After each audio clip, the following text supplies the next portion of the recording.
Lungi Ngidi म्हणाला की शिकलेलं कधीही वाया जात नाही आणि ते म्हणजे स्लोअर वन्स. काल त्यांनी जे सूर्यकुमार यादवला स्लोअर वन्स टाकले त्याचं काहीही उत्तर सूर्याला नव्हतं आणि त्याच्यामुळेच भारत ते टार्गेट चेज करू शकलं नाही.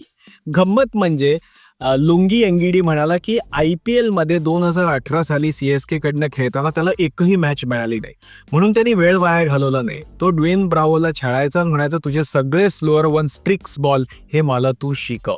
आणि आज त्याचा फायदा त्याला भारताविरुद्ध झाला.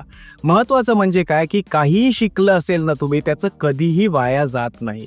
मुख्य म्हणजे त्यांनी एक इंटरेस्टिंग पॉईंट असा मांडला की लोक रबाडाची तयारी करतात, यावेळेस ऑफ स्पिनर्सची तयारी केली, मला विसरून जातात, मला अटेन्शनच देत नाही, पण त्याचा मला त्रास होत नाही, उलट मला त्याचा फायदा होतो की माझ्याकडे लक्ष देत नाही आणि म्हणूनच माझे स्लोअर वन्स जास्त इफेक्टिव्ह राहतात. मॉरल ऑफ द स्टोरी, शिकत रहा, कधी त्याचा उपयोग होईल तुम्हाला हे सांगता येत नाही. वेल प्लेड एंगिडी.